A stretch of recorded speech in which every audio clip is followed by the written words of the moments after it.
Femmes d'ombre, femmes de lumière. Bonjour à vous qui nous écoutez, Florian Dai vous amène aujourd'hui à la rencontre de Yiling Chio. Bonjour tout le monde et bienvenue dans ce nouvel épisode de Femmes d'ombre, femmes de lumière. Aujourd'hui, je vous propose de rencontrer Yiling Chio, donc en chinois Chio Yiling. Elle est actuellement secrétaire générale de la branche taïwanaise d'Amnesty International et elle participe également à de très nombreuses ONG. Elle était venue à RTI il y a quelque temps répondre à nos questions, donc je dis non parce que nous étions deux à en poser. Il y avait d'une part Sasa qui l'interrogeait sur les droits humains à Taïwan actuellement et puis moi sur son parcours plutôt. Mais donc je vous indiquerai les références quand il y a des sujets qu'elle développe plus en particulier, plus en profondeur, dans des émissions qui sont proposées par Sasa. J'ai commencé par l'interroger sur son parcours et ses études en particulier, et donc elle explique que c'est ce qui lui a permis d'avoir les mots pour exprimer son désaccord, sa colère ou sa critique face à une situation qu'elle voyait qui ne lui convenait pas, donc qu'il soit d'injustice ou autre chose. 其实我大学会念社会系是跟我的姑姑其实有蛮大的关系。 J'ai choisi la sociologie d'une part parce que ma tante a aussi fait ses études et d'autre part parce qu'à la maison, mon père était très strict. Ma tante m'a permis d'entrer en contact avec d'autres pensées comme le féminisme à travers la revue Awakening. J'ai développé mon esprit critique, j'ai eu les mots pour parler de capitalisme par exemple. J'étais jeune, j'avais envie de me rebeller. Je trouvais que la sociologie me donnait beaucoup de théories et d'outils pour comprendre et pour critiquer ces choses. À ce moment, j'espérais en apprendre plus et participer à ces mouvements. Ma tante aussi a été à des manifestations sur la place de la Liberté pour critiquer le gouvernement, par exemple. Ce sont des choses qui étaient nouvelles pour moi. C'est un élément qui m'a beaucoup attirée, mais à la fac, je participais aussi au groupe pour les droits humains ou de féminisme, car j'étais sensible à ces sujets. 然后那时候还有一个人间工作坊，他们大概都是比较关心 social movement 或者是 feminism 这些议题的。 Yiling Chio explique qu'à ce moment-là, elle n'avait pas de plan de carrière en tête, mais qu'elle voyait sa tante qui était par exemple devenue journaliste au Commonwealth Magazine, donc Tianxia Jiazhi, qui avait également travaillé avec des ONG. Elle avait écrit son mémoire sur les ouvrières et participé à différents mouvements pour l'environnement. Et donc, ça l'encourageait beaucoup à s'engager dans les luttes qui lui étaient parfois proches, c'est-à-dire ce qui se passe dans l'université juste autour d'elle, et parfois un peu plus lointaines aussi. 但那时候我的确就是还没有那么清楚的觉得自己一定要做什么啦，就是只是觉得大学的时候，大概我们也参与了好多，包括我们校园学生里面自己。Je ne savais pas trop ce que je ferais, mais j'étais active dans ces réseaux-là. Par exemple, à l'université, lorsqu'ils voulaient abattre une forêt, ou qu'on avait un couvre-feu à 10 heures dans le dortoir des filles et qu'après 7 heures, personne ne pouvait entrer, ou bien quand il y avait une affaire d'agression sexuelle et que l'école ne faisait rien. On participait aussi aux questions des ouvriers, de l'environnement, comme la lutte contre l'établissement d'un parc industriel à Tainan. Pendant les vacances d'été, on allait là-bas, interroger les pêcheurs locaux et essayer de comprendre pourquoi ils s'y opposaient. Il y avait des grèves, on était curieux de tout ça et on participait à beaucoup d'activités ou de clubs de lecture.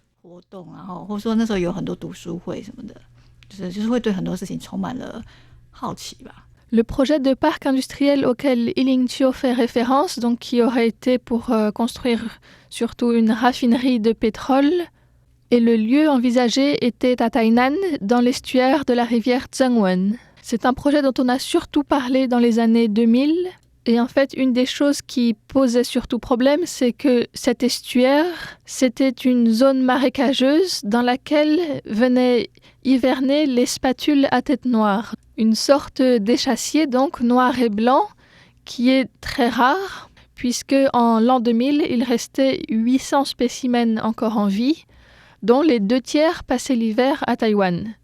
Le reste y passait et continuait vers Hong Kong ou le Vietnam. Le projet industriel qui impliquait de remblayer l'ensemble de l'estuaire a finalement été abandonné et aujourd'hui, il y a plus de 6000 spatules à tête noire au monde, dont plus de 4000 qui ont passé l'hiver à Taïwan en 2023, selon le décompte qui a été réalisé en janvier cette année. 我觉得也虽然它距离我们还蛮遥远的，可是你的确还是会 Ce sont des questions environnementales qui sont peut-être plus lointaines pour nous, mais on a toujours besoin d'énergie. On dépend fortement des raffineries de pétrole, qui peuvent avoir un impact important sur la santé. Mais est-ce qu'on n'a vraiment aucune autre option?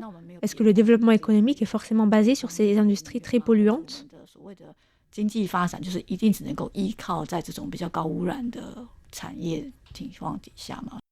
Tout ceci a eu lieu pendant ses études. Ensuite, elle a commencé à travailler dans différentes ONG.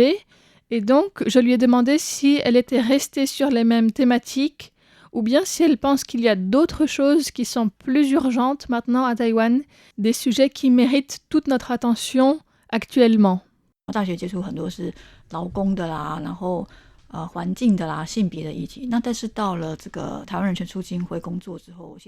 Pendant mes études, j'ai plus été en contact avec les questions sociales, de genre, de féminisme.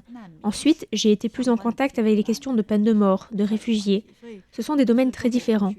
Comme c'est plus proche du droit, mais que je n'ai pas fait ce genre d'études, je pensais qu'il fallait avoir des connaissances en droit pour en parler. Et puis, je me suis rendu compte qu'il y a des cas où, même sans avoir de preuves, une personne a été condamnée à mort. J'ai réalisé que la justice n'est pas parfaitement équitable, que ce n'est pas une science exacte.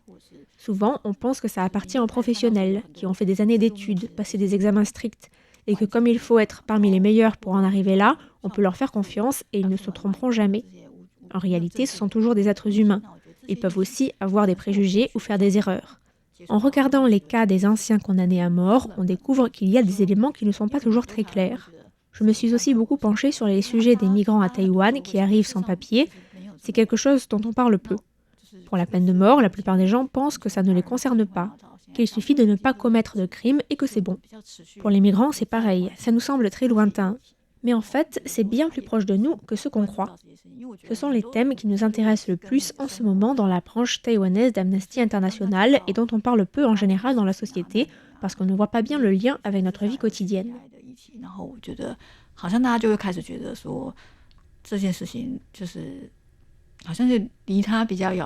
Pour en savoir plus sur les questions de peine de mort, je vous renvoie au décryptage d'aujourd'hui et de demain de Sasa, dont il y aura les liens sur la page internet de cette émission. Et en ce qui concerne les réfugiés à Taïwan, je vous renvoie vers la série d'épisodes de l'émission Taïwan dans toute sa diversité qui vient de sortir et pour lesquels je vous mettrai également les liens pour pouvoir les écouter. Ensuite, Yiling Cho nous parle également du retour de bâton qui peut avoir lieu après une campagne pour obtenir certains droits et de l'importance de la communication dans le travail des ONG.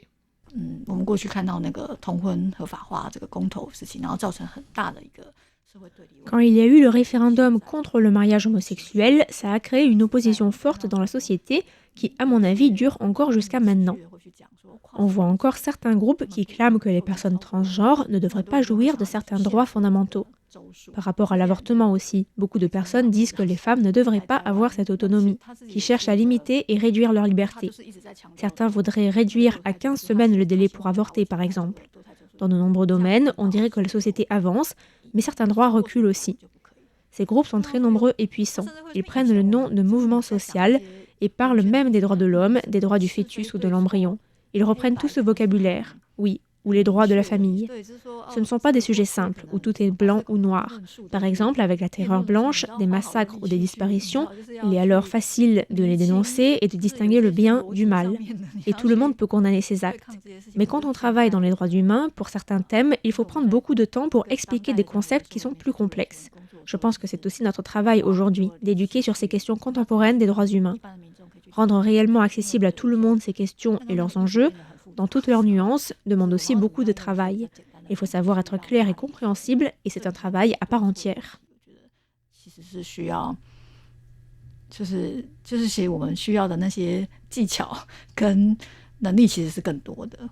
Et ce que je trouve très intéressant dans ce que Yiling Cho explique, c'est que ces phénomènes qu'elle présente, on les retrouve un peu partout, que ce soit en France, aux États-Unis ou en Iran, avec des mouvements sociaux très variés.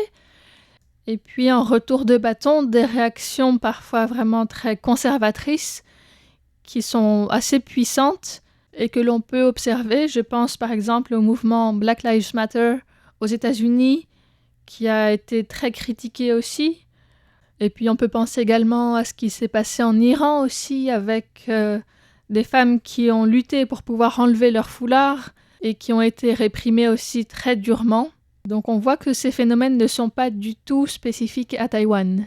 Pour aujourd'hui, nous allons nous arrêter là, mais je vous invite à écouter l'émission de la semaine prochaine qui continuera à présenter le parcours d'Iling Cho, ainsi que les différentes émissions présentées par Sasa sur les réfugiés, sur la peine de mort et d'autres thématiques dans lesquelles Iling est également très active à travers Amnesty International ainsi que d'autres ONG.